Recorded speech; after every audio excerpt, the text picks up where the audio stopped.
السلام علیکم ورحمۃ اللہ وبرکاتہ۔ آج کے اس ویڈیو میں ہم اللہ کے نبی صلی اللہ علیہ وسلم کی زندگی کا ایک واقعہ پیش کریں گے آپ تمام کے سامنے۔ نہایت ہی دلچسپ واقعہ ہے، غور سے سنیے گا۔ میرے آقا صلی اللہ علیہ وسلم کی زندگی میں ایک مرتبہ ہوا ایسا کہ رات کے وقت آپ کے گھر پر ایک مہمان تشریف فرما ہوا۔ آپ صلی اللہ علیہ وسلم نے اسے بٹھایا اور بٹھانے کے بعد پوچھا کہ کیا آپ کھانا تناول کریں گے؟ آنے والے مہمان نے کہا جی حضور میں ضرور کھانا کھاؤں گا، اس لیے کہ آنے والا مہمان بھوکا تھا اور بھوک اور جھوٹ کو ایک ساتھ جمع کرنا منع ہے۔ چنانچہ اللہ کے نبی صلی اللہ علیہ وسلم نے ازواج مطہرات کے گھروں میں تلاش کروائی۔ حضرت ام سلمہ کے گھر پوچھا گیا کہ کھانا موجود ہے؟ انہوں نے کہا حضور 4 دن ہو گئے گھر میں کچھ بھی کھانا پکا نہیں ہے۔ حضرت سودا کے گھر تلاش کروائی۔ حضرت سودا نے کہا یا رسول اللہ کئی دنوں سے گھر میں چولہا نہیں جلا ہے۔ اسی طرح سے حضرت عائشہ صدیقہ اور دوسری تمام ازواج مطہرات کے گھر بھی تلاش کروائی گئی، مگر کھانے کی کوئی چیز نہیں مل پائی۔ جب کھانے کی کوئی چیز نہیں مل پائی تو اللہ کے نبی صلی اللہ علیہ وسلم نے اعلان کروایا مسجد میں کہ اللہ کے نبی صلی اللہ علیہ وسلم کے ایک مہمان ہے جس کے لیے آپ میں سے کوئی ہے جو انہیں کھانا کھلا سکے۔ چنانچہ سارے صحابہ جمع ہوئے اور صحابہ جمع ہونے کے بعد ان میں سے ایک انصاری صحابی جو خود بھی بڑے غریب تھے، انہوں نے اللہ کے رسول سے اجازت طلب کی کہ حضور میں آپ کے مہمان کو کھانا کھلانا چاہتا ہوں۔ ویسے تو اللہ کے نبی صلی اللہ علیہ وسلم کی بارگاہ میں بہت سارے امیر صحابہ بھی موجود تھے، جیسے حضرت ابوبکر صدیق، حضرت عبد الرحمن بن عوف، حضرت عثمان غنی اور بہت سارے صحابہ بھی موجود تھے، مگر چونکہ اس انصاری صحابی نے آپ کے مہمان کو کھانا کھلانے کی اجازت طلب کی تو اللہ کے نبی صلی اللہ علیہ وسلم نے اس مہمان کو اس انصاری صحابہ کے ساتھ کر دیا۔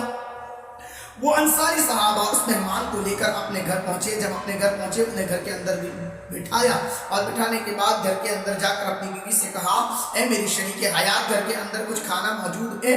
میں اللہ کے نبی صلی اللہ علیہ وسلم کے ایک مہمان کو اپنے ساتھ لے کر آیا ہوں۔ چنانچہ بیوی نے کہا ہاں تھوڑا کچھ کھانا موجود ہے جو میں نے اپنے بچوں کے لیے رکھا تھا تاکہ میں بچوں کو کھلا کر سلا سکوں۔ اس شوہر نے کہا اے میری بیوی آج کے لیے بچوں کو بہلا کر سلا دو اور یہ کھانا ہم آنے والے مہمان کو کھلا دیتے ہیں۔ بیوی نے کہا ضرور، مگر اللہ کے نبی صلی اللہ علیہ وسلم کی سنت مبارکہ میں سے یہ بھی ہے کہ مہمان کے ساتھ کھانا کھانے بیٹھا کرو۔ اب کیا کریں گے؟ کھانا تھوڑا سا ہے۔ شوہر نے کہا کرتے کچھ ایسا ہے، جب ہم لوگ کھانا کھانے کے لیے بیٹھے تو آپ کھڑی ہو جانا اور کہنا کہ میں چراغ کو ٹھیک کرنے کے لیے جا رہی ہوں ورنہ ابھی بجھ جائے گا۔ چنانچہ اس عورت نے ویسا ہی کیا۔ جب کھانا کھانے بیٹھے تو چراغ کو ٹھیک کرنے کے بہانے سے کھڑی ہوئی اور چراغ کو بجھا دیا۔ جب چراغ کو بجھایا پھر وہ لوگ کھانا کھانے لگے۔ شوہر کچھ ایسا کر رہا ہے جیسے اس سے ایسا محسوس ہو مہمان کو جیسے وہ کھانا کھا رہے ہیں، مگر مہمان اکیلے کھانا کھا رہے تھے۔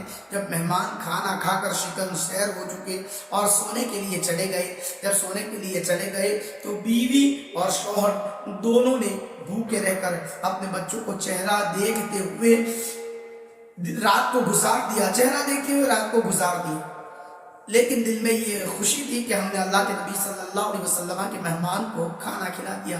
سبحان اللہ دوستو، جو اپنی اولاد کو بھوکا رکھ کر مصطفیٰ کے مہمان کو کھانا کھلائے وہ ذات ہوا کرتی ہے صحابہ کرام کی۔ ان کا ایثار تو دیکھیے، بچوں کی بھوک ذرا سوچے، بچے جب بھوکے ہوتے ہیں نا تو انسان کو بزدل کر دیتے ہیں، انسان کو مجبور کر دیتے ہیں اور بچوں کی بھوک کے سامنے انسان بے بس ہو جایا کرتا ہے، مگر اللہ کے رسول کے صحابہ وہ تھے جو بچوں کی بھوک کو دیکھ سکتے تھے، مگر اللہ کے رسول صلی اللہ علیہ وسلم کے محبوبوں کو اور مہمانوں کو کھانا کھلایا کرتے تھے۔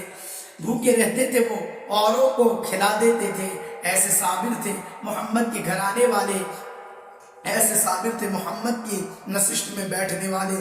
دوستو جب صبح ہوئی وہ صحابی مسجد میں نماز فجر کے لیے پہنچے۔ جب نماز فجر کے لیے پہنچے تو اللہ کے نبی صلی اللہ علیہ وسلم نے فرمایا اے میرے صحابی کل کے تیرے عمل سے اللہ بھی خوش ہوا اور محبوب خدا بھی یعنی مصطفیٰ علیہ رحمت صلی اللہ علیہ وسلم بھی خوش ہوئے۔ اب ذرا سوچے، گھر کے اندر مہمان موجود تھا اور بیوی موجود تھی اور شوہر موجود تھا، مگر دلوں کے راز کو جاننے والے مصطفیٰ نے یہ بھی دیکھ لیا کہ رات کو کیا معاملہ پیش آیا۔